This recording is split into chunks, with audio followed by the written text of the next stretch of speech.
Continuamos con nuestra serie acerca de las finanzas personales y en esta oportunidad vamos a estar hablando acerca de los errores a evitar en el uso de las finanzas personales. Ustedes se preguntarán, pastor, pero ¿qué tiene que ver las finanzas personales con la iglesia o con nuestra vida cristiana? Pues tiene que ver con todo. Recordemos algo y es que tenemos que entender que el Señor es el dueño de todas las cosas, que por su gracia y por su misericordia, Él nos ha permitido a nosotros administrar lo que es suyo. Todo lo que tenemos no nos pertenece en absolutamente nada. Lo que tenemos es por su gracia y por su misericordia. Recordemos algo, en la creación, cuando el Señor creó al hombre a su imagen y semejanza, ¿qué sucedió antes? Ya estaba todo creado. Entonces no es que el hombre dijo, yo voy a hacer esto y voy a crear esto, no. El Señor coloca al hombre en el huerto del Edén y le dice, toma esto y toma todo esto para que lo administres, lo juzgues y todas estas cosas que el Señor le había dado al hombre. Pues bien, como les venía anunciando, todas estas escuelas que hemos venido enseñando a lo largo de todos estos domingos acerca del manejo de las finanzas, tienen un trasfondo espiritual, porque las finanzas, como les decía, es un asunto totalmente espiritual, porque podríamos decir que cuando no involucramos al Señor en nuestras finanzas, estamos destinados al fracaso. Y se los decía en la introducción porque tenemos que recordar que el Señor es el dueño de todas las cosas. El Señor nos ha dado instrucciones para administrar el dinero, para administrar el tiempo y todos los recursos que Él coloca en nuestra disposición. Pues bien, el Señor sabía o sabe que nosotros necesitamos de sabiduría, valga la redundancia, para usar ese dinero de manera que nosotros podamos glorificarle aún a través del uso de nuestras finanzas personales. Y las Escrituras nos enseñan y nos ilustran cómo es la forma en que nosotros debemos administrar nuestras finanzas, cómo debemos administrar nuestros gastos, nuestros ahorros, las inversiones, cómo dar, cómo recibir, cómo salir de las deudas y principalmente cómo enseñarles a nuestros hijos el buen uso que se le debe dar al dinero. Nuestro Señor Jesucristo nos enseñó que no debemos hacer demasiado énfasis tampoco en el dinero, pero tampoco podemos restarle importancia al dinero. Pues bien, con esto en mente, quiero que me acompañen al Evangelio de Lucas, capítulo 14, versículos 28 al 30. Lucas 14, 28 al 30. ¿Ya lo tienen? Para los que nos están viendo a través de la transmisión, Lucas capítulo 14, versículos 28 al 30. Dice la palabra del Señor, ¿por qué? ¿Quién de vosotros, queriendo edificar una torre, no se sienta primero y calcula los gastos? A ver si tiene lo que necesita para acabarla. No sea que después que haya puesto el cimiento y no pueda acabarla, todos los que lo vean comiencen a hacer burla de él, diciendo, este hombre comenzó a edificar y no pudo acabar. Pues bien, si bien es cierto que esta parábola la utiliza nuestro Señor Jesucristo para ilustrar el reino de los cielos, porque ese realmente es el significado de esta parábola, también nos deja entrever con este ejemplo un principio en cuanto a la planeación de nuestras finanzas. ¿Por qué? Porque debemos entender lo que dice la parábola. Si un hombre comienza a edificar y no se sienta primero a calcular sus gastos, a ver si le alcanza para terminar esa edificación, no sea que después que eche el cimiento no le alcance el dinero y los demás comiencen a burlarse acerca de que por qué no pudo terminarla. Como les decía, si bien es cierto, es una parábola que el Señor utiliza para ilustrar el reino de los cielos, también nos deja entrever algo o acerca del manejo de nuestras finanzas. Y así sucede en nuestra vida diaria. Si no nos sentamos y hacemos un plan y planificamos los recursos que tenemos y la forma de utilizarlos y la forma de gastarlos, vamos precisamente a incurrir en un error. ¿Por qué? Porque generalmente las personas tienden a gastar más de lo que perciben y siempre viven en déficit, siempre viven al límite, por decirlo de esa manera. Pues bien, la mayoría de los creyentes cometemos errores en nuestras finanzas personales, aunque no queramos reconocerlo muchas veces. Porque la mayoría de las veces nosotros pensamos que las finanzas no tienen nada que ver con Dios. Que las finanzas es un asunto personal, es algo mío, pero que no debo involucrar a Dios en todos los aspectos. Pero recordemos que todas las cosas que hagamos debemos hacerlas como para el Señor. Entonces debemos involucrar al Señor en nuestra finanza. Cualquier decisión, es un consejo personal, cualquier decisión que usted vaya a tomar respecto a su finanza, consulte primero con el Señor, a ver si es viable o no es viable efectuar esa inversión. Pues bien, desde el principio de la creación vemos a Dios involucrado en todos los aspectos de nuestras vidas, incluyendo la finanza. Acompáñame a Génesis capítulo 1, versículos 26 al versículo 28. Génesis capítulo 1, versículos 26 al 28.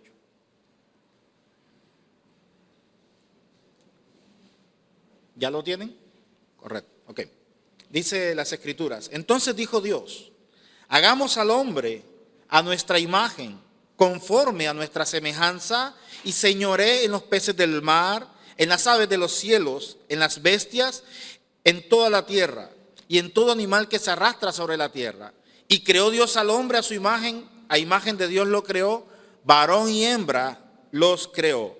Y los bendijo Dios y les dijo: fructificad y multiplicaos, llenad la tierra y sojuzgadla, y señoread en los peces del mar, en las aves de los cielos y en todas las bestias que se mueven sobre la tierra.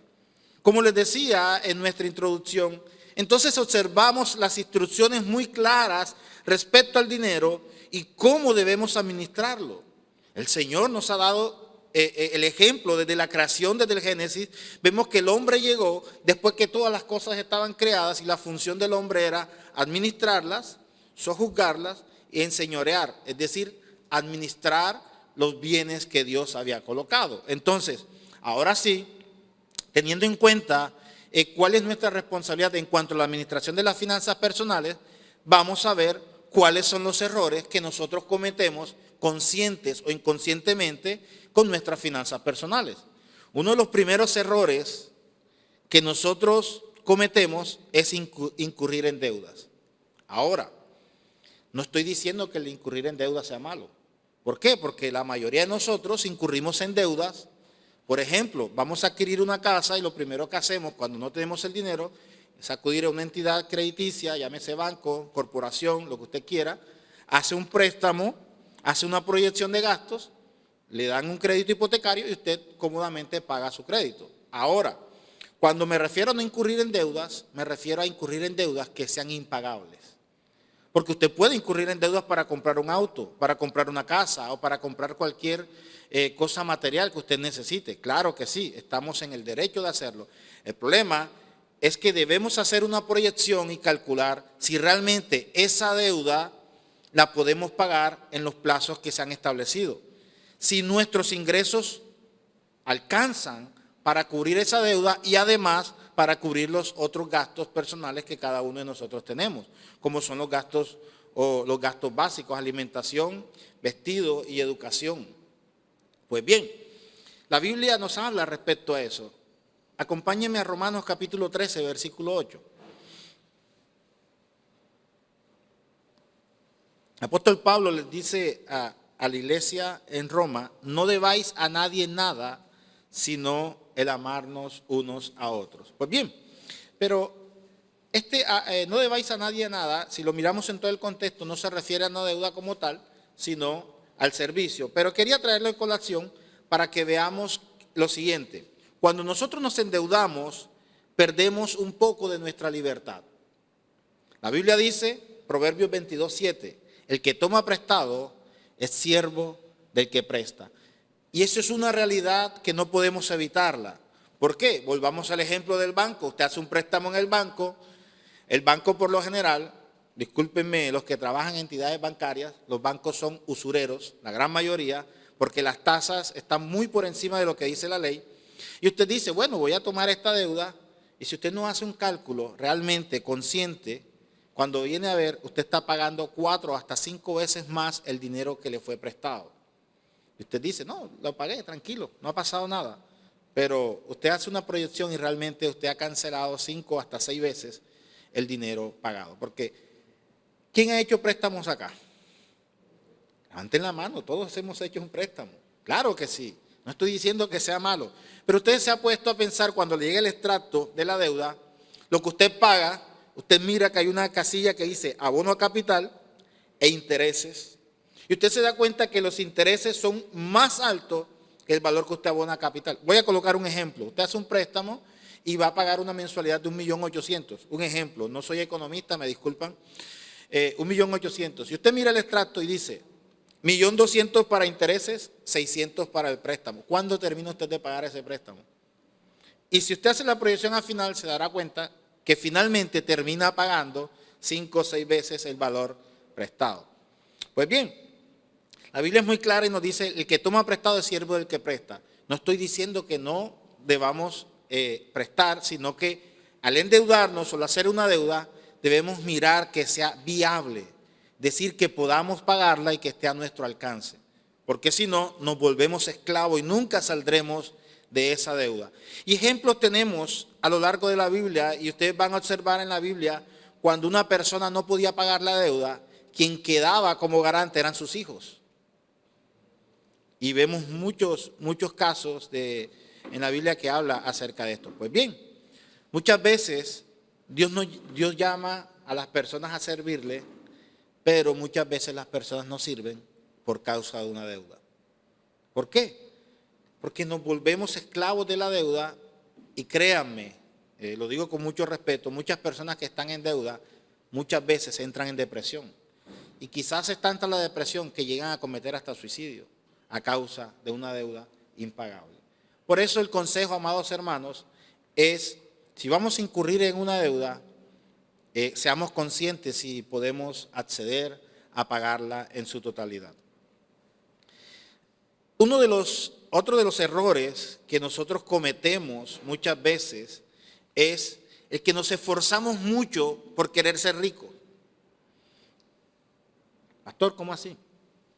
Miren, el amor al dinero ha destruido más gente que tal vez ninguna otra cosa en la vida. La Biblia dice lo siguiente, quiero que me acompañen en la primera carta a Timoteo capítulo 6, versículo 10. Cuando colocamos nuestro corazón en el dinero o amamos el dinero más que cualquier otra cosa creada, estamos cometiendo un grave error, porque eso nos va a llevar a una destrucción de nuestra alma, inclusive de nuestro cuerpo. La Biblia dice, 1 Timoteo capítulo 6, versículo 10, porque raíz de todos los males es el amor al dinero, el cual, codiciando algunos, se extravían de la fe y fueron traspasados de muchos dolores. Pues bien, el amor al dinero conlleva a que muchos se desvíen de la fe a causa del dinero. Y vamos a ir al ejemplo que les estaba diciendo. Les decía que el amor al dinero destruye a mucha gente más que ninguna otra cosa. ¿Y qué tiene que ver el amor al dinero con el error que cometemos en que nos esforzamos por querer ser ricos? No estoy diciendo que las riquezas sean malas, porque si vemos los ejemplos de la Biblia, muchos hombres ricos fueron hombres bendecidos por Dios. Pero no depende de nosotros, amados hermanos, las riquezas no dependen de nosotros.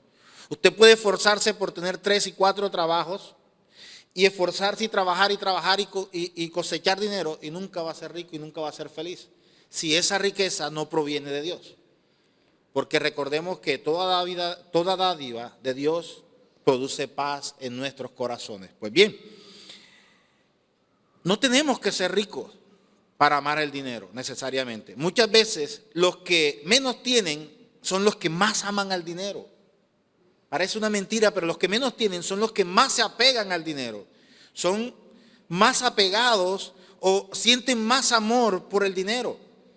Y el ejemplo que ponía anteriormente, se me escapaba un ejemplo que es muy real en cuanto a las deudas. Discúlpenme que me regrese un poquitico. Es que el incurrir en deudas también nos lleva a nosotros a cometer muchos errores por causa de la sociedad. Ejemplo, la sociedad te dice, salió el iPhone Pro Max 13, tienes que tenerlo. Y tú dices en tu corazón, tengo que tener el iPhone Pro, más 13, 14, 15, el que sea. Y usted hace un esfuerzo, un iPhone de esos, no sé, está alrededor de 6, 7 millones de pesos. Y usted hace un esfuerzo incalculable por obtener ese celular para estar a la moda. ¿Y la deuda? Creciendo cada día más. ¿Para qué? Para tener un aparato que te sirve para llamar y tomar fotografías. Cuando puedes comprarte un celular más económico que te va a servir exactamente para lo mismo. A lo que me refiero, no estoy diciendo que el celular sea malo. Si tienes las condiciones para comprarlo, cómpralo. Pero si no tienes, ¿para qué acarrear una deuda impagable para ti en estos momentos para tener un aparato para sentirte a la moda? Eso es uno de los errores que muchas veces cometemos y no nos damos cuenta. Lo hacemos quizás inconscientemente. Pues bien, regresando al deseo de ser rico, la Biblia nos advierte con respecto a los planes rápidos y fáciles de hacernos ricos. Los hombres fraudulentos usan a veces los proyectos de hazte rico pronto, invierte aquí y en 6 meses tendrás el doble. Lo que comúnmente conocemos como las pirámides. Y nos dejamos vislumbrar por ese brillo y salimos corriendo hacia ese brillo sin tener en cuenta las consecuencias que vamos a pagar después. La Biblia dice con respecto a esto, Proverbios capítulo 28, versículo 22, se apresura a ser rico el avaro y no sabe que le ha de venir pobreza. Pues bien, muchas veces corremos y nos afanamos por tener dinero, por querer amasar riquezas. La Biblia nos enseña, amados hermanos, o el apóstol Pablo en una de sus cartas, él dice, sé vivir en abundancia y sé vivir en escasez. Y todo lo puedo en Cristo que me fortalece. La finalidad del cristiano no es hacerse rico. Si Dios nos da la bendición y nos da la provisión, gloria a Dios. Si no nos la da, gloria a Dios. Pero nuestra finalidad como creyentes no es hacernos ricos. Vemos ejemplos en la Biblia de hombres de Dios que fueron extremadamente ricos. Salomón fue un hombre extremadamente rico. Jacob fue un hombre rico. Pero no era por él, era porque Dios estaba con él. Pero vemos tantos otros hombres que no tenían absolutamente nada y eran hombres bendecidos por Dios. Juan el Bautista vivía en el desierto vestido con pieles de camello, comiendo langostas con miel. Pero era un hombre bendecido y utilizado por Dios. Entonces, la bendición de Dios no depende si tenemos dinero o no tenemos dinero. Nuestra bendición depende de nuestra relación con Dios. Entonces, ¿cuál es el afán del creyente por hacerse rico? El afán del creyente por hacerse rico lo llevará a una perdición. Y voy a colocar un ejemplo. En muchas congregaciones, en muchas iglesias hoy en día, lastimosamente se predica es esto: que tienes que ser rico para que puedas ver la bendición de Dios. Y que si no eres prosperado es porque estás en pecado. Cuando la Biblia no enseña totalmente eso es totalmente un error, una falacia. Y muchas iglesias o muchos pastores están más interesados en que la iglesia se llene de diezmos y de ofrendas que en salvar almas. Y esto debe ser un llamado, amados hermanos, a nuestra conciencia para determinar si realmente estamos glorificando a Dios con nuestras vidas y con nuestros testimonios. Que sea nuestro testimonio quien hable por nosotros. Pues bien, otro de los errores que nosotros cometemos apresuradamente es que nos apresuramos, además por tener el afán de ser rico, de tener cosas materiales, de tener posesiones, es el afán de acumular riquezas. Aunque muchas personas no compren propiedades, quieren acumular y acumular dinero. Pues bien, todo creyente debe ahorrar algo de lo que gana para tener recursos en caso de emergencias. Y muchos de nosotros a veces cometemos el error de no guardar para los imprevistos. Y cuando vienen los momentos de los imprevistos, entonces comenzamos a llorar, porque no tenemos de dónde sacar recursos para solventar una necesidad que se presente en ese momento específico. Pues bien, Salomón, el hombre más sabio que jamás ha vivido y ha existido sobre la faz de la tierra, dijo lo siguiente en el libro de Eclesiastés capítulo 5, versículo 13. Acompáñenme con sus Biblias, por favor. Eclesiastés capítulo 5, versículo 13. Dice la Biblia lo siguiente: hay un mal doloroso que he visto debajo del sol, las riquezas guardadas por sus dueños para su mal. Pues bien, esto nos recuerda también a aquel hombre insensato que dijo: voy a destruir mis graneros y voy a edificar otros más grandes para acumular mis riquezas. Y después le diré: alma mía, come y bebe y disfruta. Pero luego dice el Señor: necio, ¿no sabes que esta noche vendrán por tu alma? Y lo que has acumulado, ¿de qué te servirá? Pues bien, muchas personas tienen un afán por acumular y acumular y acumular y acumular riquezas. Pero el Señor nos dijo, o el Señor Jesús nos insta, que no hagamos tesoros en la tierra, sino que hagamos tesoros en los cielos. Veamos lo que dice el Señor en el Evangelio de Mateo capítulo 6, versículos 19 al 21. Mateo capítulo 6, versículos 19 al 21.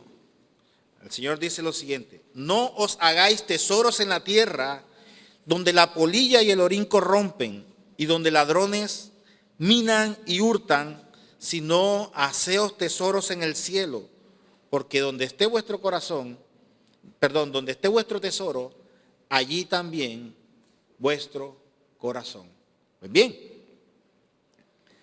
hay un afán, como les decía, además de acumular, de hacernos ricos, hay un afán de acumular riquezas. El que más bienes tiene, el que más automóviles tiene, el que más casas tiene, el que más empresas tiene, el que más ropa tiene, el que más zapatos tiene, el que se estrena un par de zapatos todos los días, en fin. Pero finalmente, ¿de qué vale todo esto? Absolutamente de nada. El Señor nos los acaba de decir en el Evangelio de Mateo capítulo 6. No hagáis tesoros en la tierra, donde la polilla, el orín corrompen y donde los ladrones minan y hurtan, sino haced tesoros en el cielo, porque donde esté vuestro tesoro, allí estará vuestro corazón. Y Salomón lo resalta también en Eclesiastés capítulo 5, versículo 13. Hay un mal doloroso que viste bajo el sol, las riquezas guardadas por sus dueños para su mal. Porque finalmente el que guarda dinero en abundancia acaerá o traerá tristeza para su alma. Y esto lo podemos ver en un ejemplo muy fácil. Aquel millonario, aquel multimillonario que se pasó toda la vida acumulando riquezas, y ya casi al final de sus días le dicen: tienes una enfermedad terminal, que ni todo el dinero del mundo que acumulaste en toda tu vida te va a servir para salvar tu cuerpo. Y lo que has vivido, ¿de qué te servirá? Mejor arrepiéntete y permítele que el Señor te dé el don de arrepentimiento para que puedas por lo menos salvar tu alma. Esa es la gran realidad. Se los ponía en el ejemplo de aquel hombre insensato que acumulaba riquezas y riquezas, y de qué le valió si al final vinieron por su alma y se perdió su alma. Pues bien, esta misma clase de personas que se pasan toda la vida acumulando riquezas y riquezas, hemos visto casos donde la misma riqueza, el mismo dinero corrompe de tal manera que son los mismos hijos quienes asesinan a sus padres por una herencia. Casos reales de la vida se han visto por causa de un dinero. Entonces, cuando ponemos el corazón o el amor en el dinero, suceden este tipo de cosas. Por eso la advertencia, amados hermanos, es a vivir una vida moderada conforme el Señor nos vaya proveyendo. Si el Señor nos provee para comprar una casa nueva, gloria a Dios. Si nos provee para comprar un automóvil nuevo, gloria a Dios. Pero si no nos provee para comprar un automóvil nuevo, ¿por qué afanarnos en entrar en una deuda que no podemos saldar para obtener o para comprar el automóvil del último año, si el que tienes aún te sirve para transportarte? ¿Cuál es el afán? Allí es donde debemos examinar nuestros corazones, si realmente nuestros corazones están en sintonía con el Señor. Pues bien, otro de los errores que nosotros cometemos en nuestras finanzas es que hacemos del dinero nuestro Dios y no nos damos cuenta de estas cosas. La Biblia nos enseña que no podemos servir a Dios y al mundo al mismo tiempo, o hacer del dinero nuestra meta en la vida. El Señor Jesús nos hace un llamado en Lucas capítulo 16, versículo 13, a que es imposible servir a Dios y al dinero. Veamos lo que dice el Evangelio de Lucas 16, 13. Dice lo siguiente: Ningún siervo puede servir a dos señores, porque o aborrecerá al uno y amará al otro, o estimará al uno y menospreciará al otro. No podéis servir a Dios y a las riquezas. Entonces muchas veces cometemos ese gran error de convertir nuestro dinero en nuestro Dios y le decimos el Dios dinero. ¿Y por qué lo hacemos? Porque muchas veces, y miren, muchas veces creemos que si no tenemos dinero no podemos ser felices. Y la felicidad no consiste en las cosas materiales que tengamos, sino en la paz que haya en nuestros corazones. Créanme, voy a colocar un ejemplo, disculpen el ejemplo. Usted sale a caminar con su esposa en una tarde de un sábado en un parque y le compra un helado y ella es la mujer más feliz del mundo, porque usted le está compartiendo de su tiempo, más no de su dinero. Pero usted puede llevar a la mujer a un restaurante lujoso, lo que usted quiera, y esto no va a hacer diferencia en ella. Porque no vale la cantidad del dinero, sino la calidad del tiempo que usted invierte en ella. Y esto es algo para los esposos y también para las esposas. Pues bien, porque muchas veces cometemos el error de colocar a Dios, al dinero como nuestro Dios, y nos pasamos toda una vida trabajando y trabajando y trabajando y trabajando supuestamente para obtener y darle lo mejor, y al final de nuestros días nos damos cuenta o miramos por el retrovisor y nos damos cuenta que perdimos mucho tiempo en cosas innecesarias que no valían la pena y que ya es muy tarde para recuperarlas. Y he visto personalmente, disculpen el ejemplo también, matrimonios destruirse por causa del afán de hacer riquezas. Porque están más interesados en trabajar y trabajar y obtener posesiones que se olvidan de su pareja, se olvidan de su cónyuge, incluso apartan a los hijos. Los hijos crecen con una mentalidad totalmente diferente. Papá, nunca te vimos, siempre te vimos en tus empresas, en tus negocios, pero cuando quisimos pasar tiempo contigo, nos decías, no tengo tiempo, tengo que trabajar. Y cuando el padre cuando el hijo crece y se hace adulto y el padre necesita de sus hijos, los hijos le dirán, papá, discúlpame, pero tengo que trabajar. Y es una realidad de la cual muchas personas viven a diario. Por eso, uno de los errores que nosotros cometemos es colocar al dinero como nuestro Dios. Vivimos en función del dinero y no vivimos en función de Dios. Y la Biblia nos enseña que no debemos preocuparnos por qué hemos de comer, por qué hemos de vestir, ni por nada, sino que busquemos primeramente el reino de los cielos y su justicia, y las demás cosas vendrán por añadidura a nuestras vidas. Ahora no estoy diciendo que no tengamos que trabajar, no, debemos trabajar. De hecho, el Señor nos ordena a nosotros los hombres a trabajar, a proveer para nuestras familias. A lo que me estoy refiriendo es que tampoco podemos hacer de esto nuestro Dios. Y la Biblia nos advierte una y otra vez en contra del peligro del amor al dinero. Jesús lo llamó riquezas injustas, porque el dinero es parte de un sistema totalmente injusto.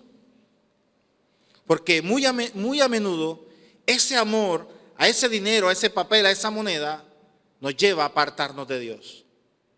Y nos lleva en tal manera a apartarnos de Dios porque amamos más las riquezas que a Dios.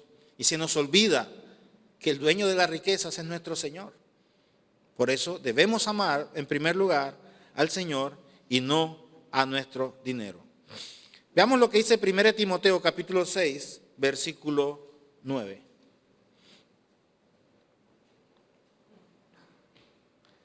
Primera Timoteo, capítulo 6, versículo 9. Porque los que quieren enriquecerse caen en tentación y lazo, y en muchas codicias necias y dañosas que hunden a los hombres en destrucción y en perdición. El apóstol Pablo, escribiéndole a su hijo espiritual Timoteo, en el capítulo 6, le advierte, porque los que quieren enriquecerse caen en tentación y en lazo, y en muchas codicias necias y dañosas que hunden a los hombres en destrucción y en perdición. El apóstol Pablo sabía y conocía muy bien este tipo de cosas, que recordemos, el apóstol Pablo era una persona pudiente. La Biblia nos muestra que Pablo tenía dinero, pero Pablo también muchas veces trabajaba, y vemos a Pablo trabajando en su labor para sostenerse él mismo. Y vemos que Pablo, después de pasar y tener la experiencia de tener mucho, de tener poco, Pablo lo plasma y le dice a Timoteo, Timoteo, porque los que quieren enriquecerse caen en tentación y en lazo y en muchas codicias necias y engañosas, porque muchas veces el amor, el dinero o el deseo de enriquecerse nos lleva a cometer tentación, nos lleva a cometer cosas ilícitas. Ejemplo, las riquezas fáciles muchas veces provienen de negocios ilícitos. Un empleado público o un funcionario público, muchas veces personas corruptas le ofrecen dinero para que omita cierta información o favorezca cierta decisión a favor de. Y un ejemplo, voy a colocar un ejemplo, los jueces de la República, los magistrados, muchas veces son sobornados para que emitan un fallo a favor de esa persona que ofrece dinero. No voy a hacer eco de nombres acá, pero si vemos las noticias en estos días, hay un caso muy sonado, no voy a hacer propaganda, de una persona que ha sido condenada por ofrecer dinero para manipular el sistema de reparto para que esa acción penal, esa investigación recayera sobre un juez que ya habían previamente comprado. Entonces, vemos que ese amor al dinero hace caer a las personas en tentación, hacen caer a las personas en lazo, y muchas veces ese deseo y esa codicia de tener dinero hunden a los hombres en destrucción y en perdición, porque se olvidan de que Dios está en control de todas las cosas, pero prefieren amar más las riquezas. Y entonces eso es uno de los errores que muchas veces cometemos, amar al dinero y amar al dinero. Miren, el dinero le da a las personas un sentido de poder y de importancia, pero realmente el dinero no ofrece una seguridad verdadera. Persona que tiene mucho dinero se siente importante, se siente poderosa, se siente, y disculpen la expresión, el dueño del mundo, porque creen que con el dinero pueden comprarlo absolutamente todo. Pero eso es una falsa seguridad. Porque si vamos a un ejemplo real, vemos que estos hombres que construyeron riquezas de manera ilícita, ni con todo el dinero del mundo se han podido librar de las consecuencias de sus actos ilícitos. Han sido condenados por la justicia por todos estos actos de terrorismo, narcotráfico, bueno, en fin, cualquier tipo de cosas. Inclusive personas que han sido testaferras de otras, es decir, han utilizado el dinero para hacer empresas o guardarle el dinero a otra persona, también han sido condenadas por causa de una ganancia totalmente injusta. Entonces el llamado, amados hermanos, es a mirar el dinero como algo que proviene de Dios, pero sin colocar mucho amor en él, sino entender que es el Señor quien tiene el control de todas las cosas. Y finalmente, uno de los errores más perjudiciales que hacemos con nuestras finanzas personales es vivir al límite. Y el vivir al límite es gastar todo o casi todo lo que se recibe como ingreso. Muchos viven en ese límite. Si recibimos 2 millones de pesos, gastamos 2 millones 100. Si recibimos 3 millones, entonces ya no vamos a gastar 2 millones 100, sino que vamos a gastar 3 millones 400. Si recibimos 4 millones, tenemos la odisea de gastar 4 millones 500. Siempre gastamos más de lo que percibimos. Y ese es uno de los errores, o de los mayores errores que nosotros podemos cometer. Esto significa vivir al límite. Esto implica que cuando se presentan los imprevistos, que siempre van a ocurrir, aparece entonces un déficit. Y los imprevistos son cosas que no se anticipan, sino que suceden de repente. Y han sido muchas veces las ocasiones en que he escuchado a personas que viven de esta manera cuando me dicen, pastor, pero es que se me enfermó mi hijo y no tengo dinero para llevarlo al médico. Vives al límite. Pastor, pero es que se dañó la nevera y no tengo para comprar otra nueva. Vives al límite. Pastor, pero es que mi mamá esto y esto y lo otro. Vives al límite. ¿En qué sentido? En que gastas más de lo que percibes. Esto es un error muy común en la mayoría de las personas. Y la realidad es que este déficit obedece a una falsa expectativa de que todo irá bien. Porque tenemos la conciencia o la premisa de que todo nos irá bien, de que nada nos pasará, todo va a marchar sobre ruedas. Lastimosamente esa es la idea que nos han vendido del Evangelio. Nos han dicho que cuando venimos a Cristo todo irá bien. No vas a tener problemas, no vas a pasar necesidades, no vas a pasar absolutamente nada, porque todo te irá bien. Wow, yo creo que ese es uno de los mayores errores que se nos pueden transmitir a la hora de compartir el Evangelio. Porque la realidad es otra. La Biblia nos dice, en el mundo tendréis aflicciones y persecuciones, pero confiad, yo he vencido al mundo. Nuestra confianza no es en el que todo nos irá bien, nuestra confianza debe estar cimentada en el autor y consumador de la fe, en nuestro Señor Jesucristo. Y cuando estamos en Cristo, aunque estemos en escasez, vivimos para Cristo. Aunque estemos en abundancia, vivimos para Cristo. Porque vivimos para el Señor y somos por el Señor, no por las circunstancias que nos rodean. Pues bien, por eso es muy imperioso que nosotros debemos prever de esos imprevistos y no gastar, es un consejo no gastar todo de lo que percibimos, sino hacer un ahorro y tener allí guardado para estos imprevistos. Y finalmente, ya para terminar, que ya se me agotó el tiempo, muchas veces cometemos un error que se conoce o yo he denominado error de cálculo. Y es no saber cuánto se gasta. O peor aún, no saber cuánto ganamos y cuánto gastamos, que tiene que ver con el error anterior. Porque con frecuencia, a veces vemos personas que no tienen control de sus gastos. Reciben el salario y los que son muy organizados saben que tienen que hacer cuentas, toman su libreta, no sé si lo hacen en libreta, en su portátil, en su tablet, no sé, y saben qué tienen que gastar en el mes. Arriendo, los que viven en arriendo, cuota del apartamento, si están pagando el apartamento, la casa, el carro, lo que sea, servicios públicos, educación, comida, vestido, recreación e imprevistos. Y tienes tu plan o tu esquema. Pero muchas veces ninguna persona hace esto y gasta y no que hay que pagar esto, toma, no que hay que hacer esto, toma. Y cuando viene a ver no tiene exactamente o absolutamente nada de dinero en sus bolsillos. Y luego viene, ¿y en qué me lo gasté? Pastor Jesús, me presta 5,000 que no tengo para el taxi hoy. Te los pago el próximo domingo. Efraín, me prestas 3,000 pesos para comprarme una bolsita de agua porque no los tengo, te los presto el otro domingo. Y nos pasamos la vida así, parece un chiste. Y nos pasamos la vida así y eso se llama error de cálculo. Porque no tenemos la costumbre de planificar cuáles son nuestros gastos basados en nuestros ingresos. Y tiene que ver con el error anterior porque les decía que gastamos más de lo que realmente percibimos. Pues bien, y esto nos lleva a una insolvencia totalmente ridícula porque no tendremos forma de salir de ella. Pues bien, entonces finalmente, amados hermanos, debemos recordar que nuestro Señor o nuestro Dios es un Dios de orden y el Señor nos pedirá cuenta de la forma en que hemos manejado los recursos.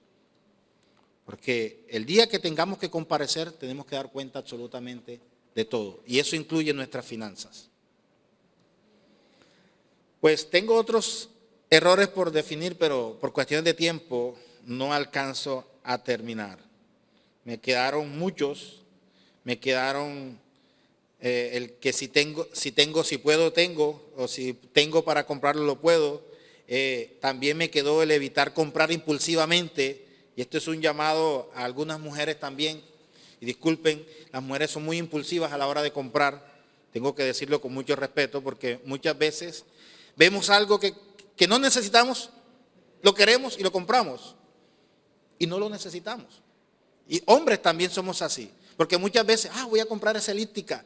¿Cuánto vale? 300,000 pesos. La compro, la utilizo una semana y a los 2 meses la tengo como perchero en el cuarto. Sucede. Entonces, eso se llama comprar impulsivamente.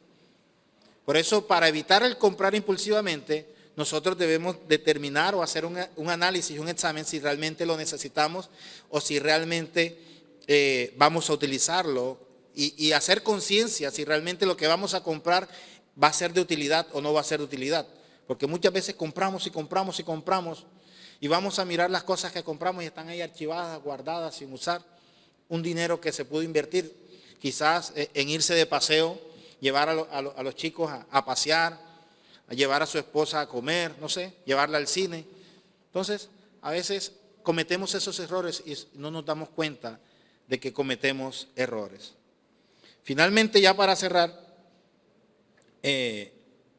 un consejo, y con esto sí quiero terminar, y voy a tomarme el tiempo, y discúlpenme, es que no sirvas de fiador. En serio, parece chiste, pero no sirvas de fiador. Muchas veces, por la confianza, por la hermandad, por el compañerismo, servimos de fiador a una persona. No, pero fírmame aquí que yo pago esa deuda en 3 meses, en 2 meses ya salimos de eso. Sírveme de fiador. Pues bien, el libro de los Proverbios nos advierte 6 veces en contra de ser fiador por las deudas de otra persona. Hoy lo llamamos aval. Dame tu aval, dame tu firma. Cuando avalamos o le firmamos a alguien, significa que nosotros vamos a asumir la responsabilidad de la otra persona. Y si la otra persona es irresponsable en sus pagos, en sus gastos, finalmente somos nosotros quienes vamos a ser condenados por una deuda que no la adquirimos nosotros. Y eso muchas veces ha traído que aún entre familias, hermanos, se disgusten, se peleen, se aparten, porque han servido de fiador. Incluso padres a hijos, hijos a padres, amigos cercanos, se ha destruido la amistad por causa de ser fiador.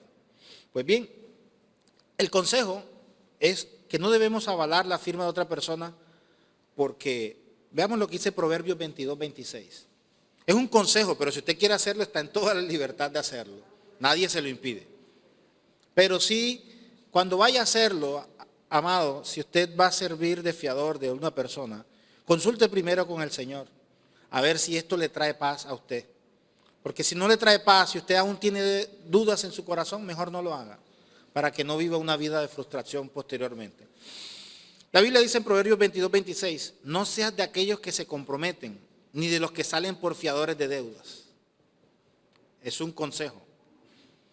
Porque muchas personas han aprendido por experiencia que cuando tratan de ayudar a un amigo avalándolo o sirviéndole de fiador, acaban por perder a ambos, al amigo y a la deuda. En fin, ese es el consejo que les puedo dar en esta mañana con respecto a uno de los mayores errores que podemos cometer al administrar nuestras finanzas. Como conclusión, recordemos que el manejo prudente de nuestras finanzas es algo que Dios ha demandado en su palabra. Somos mayordomos de sus recursos, de los recursos que Dios nos ha prestado, porque el Señor es dueño aún de nuestras finanzas. Y Él, el Señor, nos va a exigir que rindamos cuentas de cómo administramos esas finanzas. Él ha colocado en nuestras manos estas finanzas para que lo administremos de la mejor manera posible. Entonces, esforcémonos por hallar o por ser hallados fieles y que aún en estas áreas nosotros podamos dar testimonio de que Cristo es el Señor de nuestras vidas, incluyendo a Cristo en el manejo de nuestras finanzas. Amén.